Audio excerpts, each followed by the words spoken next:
여러분, 날씨가 춥다고 기도 안 할 수 없습니다. 우리의 삶이 힘든 일 만났다고 그거 기도 안 할 수 없습니다. 아니, 어쩌면 더 기도해야 되는 거, 그것이 성도들의 삶일 거예요. 또 기도의 자리에서 더 큰 은혜 누리시고 또 기도하면서 주님이 여러분 얼마나 사랑하시는지 경험하시기를 주님의 이름으로 축복합니다. 출애굽기 3장에서 모세의 소명을 우리 확인했다면 오늘 출애굽기 4장에서는 모세가 자신의 소명을 확신하는 장면을 같이 묵상하게 됩니다.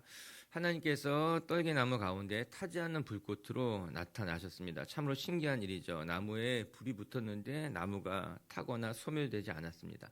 하나님의 불이 그런 것이에요. 세상의 불은 모든 것을 다 태우고 소멸시키지만 하나님의 불은 사람을 살리고 우리 마음에 열정을 주고 용기를 주고 힘을 주는 것이 하나님의 불꽃이라고 하는 것입니다. 여러분, 세상의 열정은 우리를 소멸시킬 수 있어요. 내가 열심히 자기 열심으로 살아가다 보면은 그 열심이 사라지게 되면은 헌신도 사라지게 되는 거예요. 그래서 타지 않은 하나님의 불꽃, 하나님의 열심, 하나님의 열정을 살아가는 것이 저는 맞는 것만 같은 거예요. 오늘도 기도하러 오신 여러분들에게 여러분의 열심이 아니라 하나님의 열심, 여러분의 열정을 넘어서 하나님의 열정이 여러분을 새롭게 뜨겁게 했으면 좋겠습니다.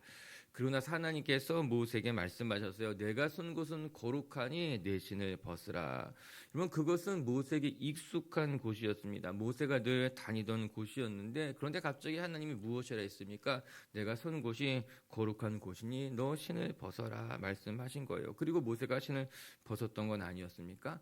전에는 그저 평범한 광야였지만 하나님이 임재하시니까 그곳이 거룩한 광야가 되었습니다. 하나님이 없을 때는 그냥 평범히 내가 늘 다니는 똑같은 곳이었지만 하나님이 그곳에 임하게 되자 그곳에서 사명의 소리를 듣게 되는 것이고요. 그곳이 모세에게는 특별한 장소가 된 것 아니겠어요? 우리의 삶이 평범하고 내가 살아가는 곳이 평범한 곳이라 하여도 여러분, 그곳에 하나님이 임재하시면요, 그곳이 특별한 인생이 되는 것이고 하나님의 역사를 경험하는 특별하고 거룩한 장소가 되는 줄로 믿습니다.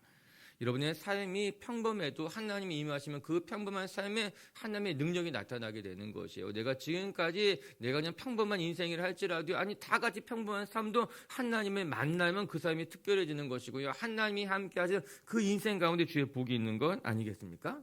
그 하나님께서 말씀하시는 거죠. 그곳은 거룩한 곳이야. 너의 인생은 거룩해질 것이야. 그러니 너의 신을 벗어라. 이야기하신 거죠. 여러분, 그 고대 근동 지역에서 신이라고 하는 것은요, 자신의 소유, 자신을 보호하는 것, 그리고 권위를 상징하는 것이었어요. 하나님이 그거 내려놓으라고 하는 것 아니겠어요? 내가 붙들고 있는 것, 너를 보호해 주는 것만 같은 것, 너의 권위라고 생각되는 것, 내려놓으라고 하는 거예요. 하나님 앞에 너를 보호하는 신을 벗어라 말씀하고 있는 것이죠. 그리고 모세는 하나님의 영광 앞에서 자신의 신을 벗었습니다. 내가 지금까지 붙들고 있었던 거, 나를 지키고 있었던 거, 내 권위와도 같은 것을 다 하나님 앞에 내려놓았다라고 하는 것이에요. 그리고 이제 비로소 모세의 삶에 놀라운 하나님의 역사의 인생이 시작되고 있는 것입니다. 오늘도 여러분이 거하는 곳에서 하나님의 임재를 경험하시고 하나님이 여러분의 모든 소유와 권위, 너를 지키고 너를 붙들고 있는 건 내려놓으라 말씀하실 때에 조금도 주저하지 않고 하나님 앞에 여러분의 모든 것을 다 내려놓으시고 주의 음성을 들을 수 있기를, 들려온 주의 음성에 순종할 수 있기를 주님의 이름으로 축복합니다. 오늘 본문은 모세가 하나님의 사명을 확인하는 장면인 거예요. 모세가 하나님의 말씀에 순종하려고 했지만 두려웠습니다. 과연 내가 그것을 할 수 있을까? 그것이 나에게 합당한 일일까? 그때 하나님께서 모세를 설득하셨어요. 결국 모세가 하나님의 말씀에 순종하고 애굽으로 돌아가게 되는 그런 장면입니다. 오늘 말씀을 같이 묵상하면서 우리에게 다가오시는 하나님, 그 하나님 얼마나 참 좋으신 분이신지를 한번 확인하면 좋겠어요. 우리 1절, 2절 한번 같이 읽어볼게요. 1절, 2절 말씀 시작. 모세가 대답하여 이르되 그러나 그들이 나를 믿지 아니하며 내 말을 듣지 아니하고 이르기를 여호와께서 내게 나타나지 아니하셨다 하리이다. 여호와께서 그에게 이르시되 내 손에 있는 것이 무엇이냐? 그가 이르되 지팡이니이다. 아멘. 첫 번째 말씀을 통해 우리가 배워야 될 건 하나님은 믿음 없는 모세에게 믿음을 주시면서 사용하고 계신다라고 하는 거예요. 우리 하나님은요, 우리가 믿음이 없을 때 우리에게 믿음을 주시고 우리를 격려하셔서 하나님의 사람으로 만들어 가신다. 모세의 대답이 무엇이었습니까? 그들이 내 말을 믿지 않고 내 말을 따르지 아니할 것입니다. 그러면 내가 어떻게 합니까? 오늘 본문에서 모세가 반복하는 말이에요. 그들이 내 말을 믿지 않을 것입니다. 내가 그들에게 가도 그들이 나를 따르지 않을 것입니다. 그런데 이때 하나님께서 모세에게 기적을 보여주셨어요. 성경은 그것을 가리켜서 표적이다, 표징이다 이렇게 쓰여져 있더라고요. 영어 성경을 보면은 사인이라고 하는 거예요. 그냥 미라클, 기적이 아니라 하나님이 그들에게 보여주시는 일종의 메시지 사인이다라고 하는 것이죠. 첫 번째는 지팡이가 뱀으로 변하는 것이었어요. 그리고 그 뱀의 꼬리를 다시 붙잡게 되자 그 뱀이 지팡이로 변하게 됩니다. 두 번째 표적은 손을 품에 넣었다가 꺼내보니 자신의 손에 나병이 생긴 것이었고, 다시 나병이 생긴 손을 자신의 품에 넣었다 빼니 그 나병에 걸던 손이 깨끗해졌다라고 하는 거예요. 만약에 그것을 보고도 그들이 믿지 않는다면 나의 강물을 조금 떠다가 땅에 부어라 쏟아라 그러면 그 나의 강에 물이 핏물로 바뀌게 될 것이다. 아마도 이 모든 것이 장차 하나님께서 이스라엘 백성들 애굽 사람들에게 보여줄 10개의 재앙을 뜻하는 것만 같더라고요. 어찌 되었던 간에 이 세 개의 기적, 표적을 보여주시면서 그러면 그들이 너의 말을 믿게 될 것이다 말씀하고 계셨습니다. 모세를 설득하는 장면을 우리가 같이 읽게 된 것이에요. 저 말씀을 읽으면서 먼저 이렇게 모세를 설득해 주시는 하나님의 모습이 매우 인상적이었습니다. 모세야, 그냥 내 말을 들어. 너 그냥 가서 시키는 대로 해. 이렇게 모세에게 명령하시지 아니하시고 모세가 이해할 수 있도록 모세가 납득될 때까지 하나님께서 모세에게 기적을 보여주셨어요. 그리고 하나님께서 모세를 설득하시고 모세와 함께 애굽으로 돌아가시려고 했다라고 하는 거예요. 아, 하나님이 사람과 다르구나. 하나님이 오히려 우리보다 훨씬 더 인격적이신 분이구나. 그런 생각하게 되더라고요. 여러분, 이런 하나님이 저와 여러분의 하나님이라고 하는 거, 내가 믿고 따르는 하나님이 이렇게 인격적이고 이렇게 좋으신 분이라는 것이 너무나 감사하고 행복한 것 아니겠습니까? 여러분, 하나님은요 누구보다도 인격적이시고요 누구보다도 우리를 인격적으로 대하시는 분이 우리 하나님이라고 하는 거예요. 때로는 내가 내 자녀에게 인격적으로 대하는 것보다 하나님이 더 인격적으로 대하시는 것만 같은 거예요.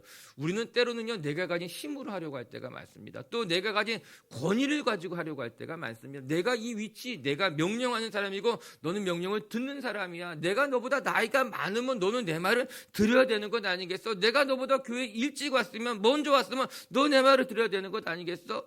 여러분, 사람은요 자신의 위치, 자신의 권위, 자신이 가지고 있는 힘으로 사람들을 설득시키려고 하고 설득이 안 되면 강요하려고 합니다. 그런데 하나님은 어떻게 하셨습니까? 아니에요. 하나님은 친히 그에게 보여주시고 말씀해 주시고 마음에 감동을 주시고 그래 이끌어가게 되는 것 아니겠어요? 오늘도 여러분 곁에서 여러분과 함께 하신 하나님은 무척이나 인격적이신 분이시고 좋으신 분이고 그 하나님이 여러분과 함께 하신다는 것을 기억할 수 있었으면 좋겠습니다. 그리고 나서 모세와 하나님과의 대화를 가만히 들어보니까는 한 가지 걸리는 것이 있더라고요. 우리 1절과 2절의 말씀 읽었으니까는 두 번째 표적이었던 7절과 8절의 말씀 한번 같이 읽어볼게요. 7절, 8절 말씀 시작.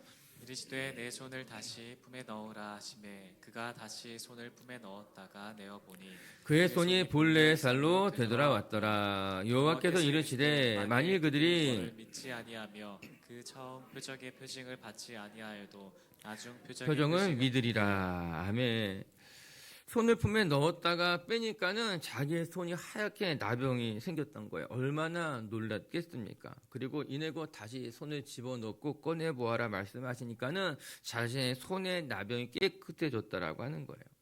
그러면서 하나님께서 하시는 말씀이 무엇입니까? 그들이 이것을 보면 믿으리라. 이렇게 말씀하고 계신 거예요. 아, 우리를 고치시는 분도 하나님이시고 하나님의 말씀하시면 정말 이런 놀라운 일이 일어나게 되는구나 라고 말이에요. 오늘 8절이 이렇게 나오고 있더라고요. 마지막에 보니까는 그 나중에 표정은 믿으리라. 그들이 믿게 될 것이야. 이렇게 말씀하고 계시는 것 아니겠습니까? 여러분, 모세가 처음 했던 말을 한번 생각해 보세요. 1절에 모세가 무엇이라고 말했습니까? 그들이 내 말을 믿지 않을 것입니다. 이렇게 이야기했어요. 아니, 오늘 본문에 모세는 끊임없이 그 말을 하고 있습니다. 그들이 내 말을 믿지 않을 것입니다. 내가 하나님이 보내신 사람이라는 것을 그들이 믿지 않을 것입니다. 그러자 하나님께서 3번의 표적을 보여주시면서, 아니 정확히는 5번의 표적을 보여주셨죠. 첫 번째는 지팡이가 뱀이 되는 것, 두 번째 다시 그 뱀의 꼬리를 잡아봐, 그것이 지팡이가 됐어요. 세 번째는 모세의 손에 나병을 들게 했고, 네 번째는 그 나병마저 깨끗이 치유되는 것까지 보여줬어요. 그리고 5번째는 나일강에 물을 떠다 쏟으니 그것이 핏물로 바뀌었다. 이 5개의 재앙까지, 표적까지 보여주시면서 하나님 말씀하신 것이 무엇이에요? 이 정도면 그들이 너의 말을 믿을 것이야 라고 이야기하고 있는 것이죠. 모세는 그들이 내 말을 믿지 않을 것입니다. 그들이 하나님이 나를 보내주셨다는 것을 그들이 믿지 않을 것이다 라고 말했지만, 정작 사건을 가만히 들여다보면은 그들 안에 믿음이 없었던 것이 아니라 모세 안에 믿음이 없었던 거예요. 그들이 하나님을 믿지 않을 것입니다. 그들이 내 말을 믿지 않을 것입니다 라고 이야기했지만, 정작 그 속에는 모세 마음 가운데 믿음이 없었던 것이죠. 그러자 하나님께서 모세에게 5개의 기적을 보여주면서, 모세야, 너가 먼저 믿어야 돼. 너 안에 믿음이 있어야지만 그들도 믿게 될 것이야 말씀하고 계시는 것만 같은 거예요.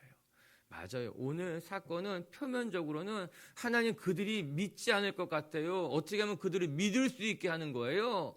이렇게 보이지만 그 내면에는 모세 안에 믿음이 없었던 것이고, 모세 안에 믿음이 없었던 그를 믿음의 사람으로 바꾸시는 과정이 우리에게 보여주고 있는, 우리가 읽은 본문의 말씀이라고 하는 거예요. 내 자신을 보는 것만 같은 거예요. 우리 마음속에 그런 생각이 있는 거죠. 세상이 하나님을 안 믿는 것 같습니다. 내가 복음을 전해도 내 말을 믿지 않을 것만 같습니다. 사실 그 모든 것의 내면에는 내 안에 믿음이 부족하기 때문에 그러는 거예요. 우리 교회에 믿음이 없는 것이 아니에요. 여러분의 주변 사람이 믿지 못하는 것이 아니에요. 여러분 안에 하나님에 대한 굳은 믿음이 없기 때문에 믿음 없는 눈으로 세상을 바라보게 되니까 사람이 믿음 없어 보이고 모든 것이 안 되는 것처럼 느껴지게 되는 것이죠. 그러나 내가 믿음의 눈을 가지고 세상을 바라보게 되면 능치 못할 것이 없는 거예요. 내가 믿음의 눈을 가지고 하나님의 말씀대로 순종하겠다고 다짐하게 되면 하나님이 그 속에 은혜를 베풀어 주게 되는 것이죠. 결국 하나님께서 이 모든 표적을 보여주시면서 말씀하신 것이 무엇이겠어요? 모세야, 아직도 못 믿겠니? 모세야, 내 속에 아직도 믿음이 없는 것이니 어떻게 하면 믿을래? 이 정도면 믿을래? 이 이야기 하고 있는 것이에요. 즉, 인격적인 하나님께서 모세에게 표적을 보여주시면서 하나님에 대한 믿음, 굳은 믿음을 가져 모세에게 믿음을 심어주는 장면인 거예요. 오늘도 우리 비치교회 식구들에게 정말 하나님의 말씀, 그 말씀에 따라 순종하면 능치 못할 것이 없다는 믿음, 이 믿음이 여러분 안에 깊이 새겨질 수 있기를 주님의 이름으로 축복합니다. 여러분, 그래서 믿음이라고 하는 것은 굉장히 큰 선물이에요. 우리가 믿음을 가지고 살아간다는 것은 굉장히 신비로운 일이라고 하는 것이에요. 세상은 눈에 보이는 것을 믿고 증거가 있어야 따라가지만, 하나님의 사람들은 눈에 보이지 않는 것을 믿고 하나님의 말씀을 따라가는 사람들인 것 아니겠습니까? 그래서 믿음은 놀라운 거예요. 믿음은 신비로운 거예요. 그 믿음 따라 살아갈 때 하나님이 우리의 삶을 활짝 열어주시는 것을 경험하게 되는 것이죠. 보이지 않는 것을 믿고 따라갈 때에 하나님께서 그 속에 어떻게 여러분의 삶을 멋지게 만들어 가시고 펼쳐 가실지, 이제 한 해가 다 마무리되어져 가고 새 해를 맞이하면서 여러분 안에 정말 아름다운 믿음이, 정말 신실한 믿음이 여러분 가운데 있게 되기를 주의 이름으로 축복합니다. 두 번째, 또 오늘 말씀을 통해 우리가 배우게 되는 것은, 우리는 하나님의 부르심 앞에서 자신의 연약함을 보지 말고 하나님을 바라볼 줄 아는 지혜가 필요하다라고 하는 거예요. 믿음의 길을 걸어가는데 우리에게 무엇이 필요한가? 눈에 보이는 것, 자신의 연약함을 보지 말고 하나님을 바라볼 수 있도록 시선을 고정해야 된다라고 하는 거예요. 안타깝게도 모세가 하나님의 기적, 5개의 기적을 보였음에도 불구하고 그의 마음이 다시 주저하게 되었어요. 우리 10절 말씀 한번 읽어볼게요. 10절, 11절까지 2절 읽겠습니다. 시작. 모세가 여호와께 아뢰되, 오 주여, 나는 본래 말을 잘하지 못하는 자니이다. 주께서 주의 종에게 명령하신 후에도 역시 그러하니 나는 입이 뻣뻣하고 혀가 둔한 자니이다.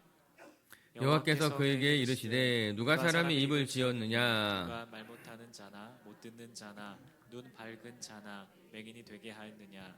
나 여호와가 아니냐. 아멘. 안타깝게도 모세가 다시 주저하고 있습니다. 모세의 성격이 우유부단한 것 같아요. 말씀을 보면서 모세가 신중한 사람인 것일까? 아니면 우유부단한 사람인 것일까? 긍정적으로 본다면 매우 신중한 사람인 것 같지만 부정적으로 본다면 너무나 우유부단한 사람인 것만 같은 거예요. 사실 신중한 것과 우유부단한 것이 한 끗 차이인 것만 같은 거예요. 어떻게 하면 참 저 사람 신중한 것 같아. 그런데 어떻게 보면 저 사람 참 우유부단한 것만 같아. 결론처럼 이야기한다면 자꾸 상황을 보면 우유부단해지고요. 하나님을 보면 신중하게 순종할 수 있게 되는 거예요. 오늘 모세가 좀 우유부단해요.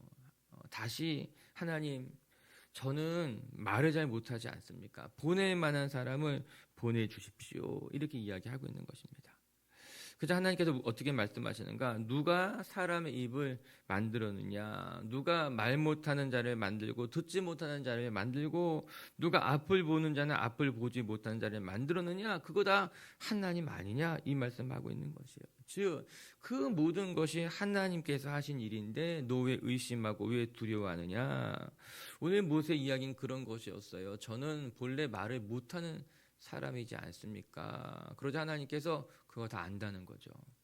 말 못하는 것을 지은 것도 하나님인데 그 모든 상황을 허락한 것도 하나님인데 내가 그건 모를까봐 너를 부를 때 그거 모르고 부를까봐 그 이야기 하고 계신 거예요. 사랑하는 빛의 교회 가족 여러분, 여러분을 지으신 분도 하나님이시고 지금 여러분이 처한 상황을 허락하신 분도 하나님이시라고 하는 거예요. 그렇다면 하나님의 말씀대로 살아갈 때에 우리 두려움이 없을 것입니다. 왜? 나를 지으신 분, 내가 이렇게 연약하고 나에게 이렇게 단점이 많고 내가 지금 이런 어려운 처지에 놓인 것을 하나님이 다 지으시고 허락한 분이었다면 하나님께서 모르고 말씀하시는 것이 아닌데 두려울 필요가 없다는 건 아니겠습니까? 여러분을 지으신 분도 하나님이시고 그런 상황을 허락하신 분도 하나님이시라면 하나님이 그 상황을 여러분을 책임지실 줄로 믿습니다. 하나님이 나를 부족하게 하셨다면 부족한 대로 하나님이 사용하시고 책임지실 것이고 하나님이 나를 정말 어려운 상황에 처하게 하셨다면 그 어려운 상황 속에서 여러분을 만들어 가실 분도 하나님이라고 하는 것이에요.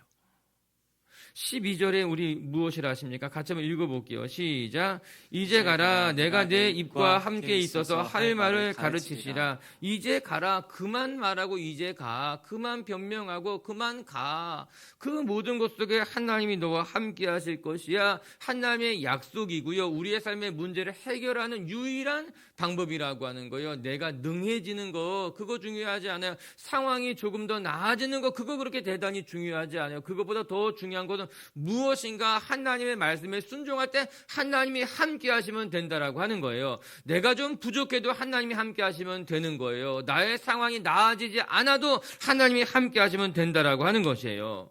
우리는 자꾸만 순종하지 못할 이유를 찾습니다. 오늘 성경이 보여주는 것이 무엇인가? 자꾸 내가 순종하지 못할 이유가 있다라고 하는 거예요. 사람들이 하나님의 말씀을 믿지 못할 거예요. 나는 입이 둔한 사람이에요. 나는 혀가 둔한 사람이에요. 자꾸 오늘 모세는 내가 순종하지 못할 이유를 주목하고 순종하지 못할 이유를 찾고 있는 것 아니겠어요? 근데 하나님이 무엇이라고 말씀하십니까? 순종하지 못할 이유를 찾지 말고 너와 함께 하시는 하나님, 너의 곁에 계신 하나님을 찾아보라라고 말씀하고 있는 것 아니겠습니까? 우리 주변을 바라보게 되면요, 순종하지 못할 이유가 많이 있는 것 같지만 그러나 정작 하나님이 나와 함께 하신다는 것을 깨닫게 되면요, 그럼에도 불구하고 순종할 수 있는 용기가 생기고 힘이 생길 수 있게 되는 것 아니겠습니까? 여러분, 순종하지 못할 이유를 찾지 마세요. 자꾸만 왜 어렵게 순종하지 못할 이유를 찾으려고 하는 것이에요. 오늘도 우리가 순종하지 못할 이유보다 순종할 만한 이유가 훨씬 더 많아요. 그건 하나님이 명령하셨기 때문에, 하나님이 함께 하셨기 때문에 하나님께서 저와 여러분 통해서 선하게 일하실 줄로 믿습니다. 오늘 말씀에서 모세와 하나님의 대화를 가만히 살펴보니까는 특징이 있더라고요. 그 특징이 무엇인가? 첫 번째, 모세는 자꾸만 상황을 바라보는 거예요. 사람들이 내 말을 듣지 않을 것입니다. 지금 내가 처한 상황이 이렇다라고 하는 거예요. 두 번째, 모세는 자신의 연약함에 주목하더라고요. 나는 입이 둔한 자입니다. 그래서 하나님 보낼 만한 사람을 보내주십시오. 여러분 이것이 모세의 특징이었어요. 모세는 자꾸만 주변 상황에 흔들렸어요. 모세가 바로의 애굽의 왕자로 있을 때는 이스라엘을 구원할 수 있을 것만 같았어요. 내가 지금 힘이 있을 때는, 내가 지금 젊었을 때는 내가 이스라엘 사람들 구원할 수 있을 것이라고 생각했어요. 그런데 광야로 가서 정말 버려진 인생처럼 40년이 지난 후에는 나는 아무것도 할 수 없는 존재라고 그는 생각했어요. 모세는 상황에 자꾸만 휘둘렸던 것만 같아요. 좀 상황이 나아지면 자신감이 생기고 상황이 조금 어려워지게 되면 한없이 초라해지고, 우리가 그럴 때가 있습니다. 상황이 좀 나아지게 되면 정말 하나님이 나와 함께 하시는 것 같이 자신감도 생기고 막 하지만 상황이 조금만 어려워져도 어려운 것 같고 왜 나만 이렇게 힘든 것만 같고 상황에 자꾸 휘둘리는 것. 모세의 또 하나의 특징은 자꾸 모세는 자기 안을 들여다보고 있었어요. 나의 연약함을 주목하죠. 나의 부족함을 주목하죠. 이런 사람이 무엇을 할 수 있을까? 그 연약함을 주목하게 있는 거예요. 그냥 하나님께서 끊임없이 모세를 설득하고 계신 것이 무엇입니까? 모세야, 하나님을 바라봐.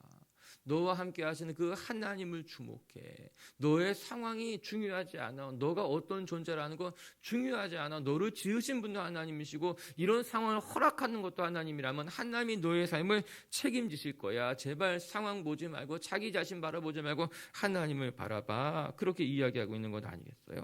사랑하는 빛의 가족 여러분, 여러분도 자신의 상황에 자꾸 흔들리는 사람이 되지 마십시오. 또 자기 연민에 빠져 살아가는 사람들도 되지 마십시오. 여러분, 우리가 바라봐야 될 것은 오직 하나님 한 분뿐인 거예요. 하나님을 바라보는 그 시선을 놓치게 되면은 우리가 흔들리게 되고 넘어지게 되는 것입니다. 저는 베드로가 무리를 걸었을 때가 생각이 났습니다. 베드로가 무리를 걸었어요. 정말 있을 수 없는 일, 놀라운 일이 그의 인생에 펼쳐지게 되었습니다. 누가 무리를 걸을 수 있었겠습니까? 그런데 이 베드로가 주님을 바라보고 있을 때는 무리를 걸을 수 있었지만 그의 시선이 일렁이는 물결을 바라보고 바람을 바라보게 되자 이내곤 물속으로 빠지게 됐다라고 하는 거예요. 우리 인생이란 게 그런 것이구나. 주님 바라보면요, 무리도 걸을 수 있는 사람인데 주님 바라보는 시선을 놓치게 되면요, 걱정, 근심을 바라보게 되면은 한순간에 물속에 빠져 허부적거리는 인생이 될 수밖에 없다라고 하는 것이죠. 오늘도 우리 빛의교회 성도 여러분, 주님만 바라보시고 주님이 여러분의 삶에 무리를 걷게 하는 것을 경험하시고 그래서 하나님의 말씀에 순종하는 것이 정말 내 삶의 기적을 일구는 것이구나 경험할 수 있기를 주님의 이름으로 축복합니다. 우리 끝으로 17절 말씀 읽고 마칠게요. 17절 시작. 너는 이 지팡이를 손에 잡고 이것으로 이적을 행할지니라. 아멘. 사실 이 17절의 말씀이 참 귀한 말씀인 거죠. 너는 이제 이 지팡이를 잡고 가라. 여러분, 이 지팡이가 모세가 광야에서 자신의 몸을 의지했던 그 지팡이예요. 늘 모세와 함께했던 지팡이였는데 이제 이 지팡이가 하나님의 지팡이가 되는 것 아니겠어요? 이 지팡이를 통해 기적이 일어나게 되고요. 이 지팡이를 통해서 홍해가 갈라지게 되고요. 모세가 광야에서 기적을 행할 때마다 이 지팡이를 손에 들고 하나님께서 이 지팡이를 잡고 이것으로 이적을 행해라. 이제 이 지팡이는 하나님이 너와 함께 하신다는, 하나님의 손에 쓰임바 된다는 아주 중요한 징표가 될 거야. 이 지팡이 꼭 붙잡고 하나님 붙잡고 살아가 말씀하고 계신 거예요. 여러분, 여러분의 손에 들린 지팡이는 어떤 지팡이입니까? 지금까지 나를 붙들고 있었던 자존심의 지팡이, 내가 지금까지 모아두었던 재산의 지팡이, 아니면 여러분이 지금까지 살아왔던 여러분을 보호해 주었던 그것이 무엇이 되었던, 여러분 내 지팡이 잡고 살아가는 것이 아니라 하나님이 주신 지팡이, 믿음의 지팡이, 하나님이 함께 하신다는 그 하나님의 지팡이를 붙들고 살아갈 때에 우리에게 맡겨주신 사명 다 감당하고 주의 뜻을 이루는 인생이 될 줄로 믿습니다. 그렇게 살아가는 저와 여러분들 되시기를 주의 이름으로 축복합니다. 말씀을 마칩시다. 우리 어제 엊그저께죠. 엊그저께 출애굽기 3장에는 모세가 하나님의 사명을 받는 장면이었다며 출애굽기 4장은 그 사명을 확신하게 되는 것이에요. 여러분, 하나님께서 모세를 끊임없이 설득하시면서 모세에게 사명을 단단하게 심어주시는 것을 말씀을 통해 보게 되는 거예요. 하나님께서 모세 마음에 확신을 주고 모세를 잘 이끌어 가셨던 것 같이 저와 여러분도 하나님이 선하게 이끌어 가실 줄로 믿습니다. 첫 번째, 오늘 말씀을 통해 배우게 되는 것, 하나님은 믿음이 없는 모세에게, 자꾸 불안해하는 모세에게 믿음을 심어주시고 모세를 격려하면서 믿음의 사람으로 만들어 가셨다라고 하는 겁니다. 여러분, 우리가 믿는 하나님은 이렇게 좋으신 분이에요. 그냥 명령하지 않고 믿고 따라라 그렇게 말씀하시는 것이 아니라 믿음을 주시고 끊임없이 설득하시면서 우리를 이끌어 가시는 분이시다. 오늘도 여러분 곁에서 여러분을 잘 붙드시고 여러분 이끌어 가시는 그 좋으신 하나님만 바라보고 살아가시기를 주님의 이름으로 축복합니다. 두 번째, 하나님의 부르심 앞에서 자꾸만 상황 보지 마시고 자꾸만 자기의 연약함 바라보지 마시고 하나님만 바라보시자. 여러분, 상황 바라보고 자기 자신 바라보고 살아가면 그 소망 없습니다. 자기 연민에 빠져 살아가는 것만큼 낙심되는 거 없는 거예요. 오늘도 하나님 바라보십시다. 크고 능하신 하나님, 우리의 삶의 모든 것을 이루시는 그 하나님 바라보시는 저와 여러분들 되시기를 주의 이름으로 축복합니다. 같이 함께 기도하겠습니다.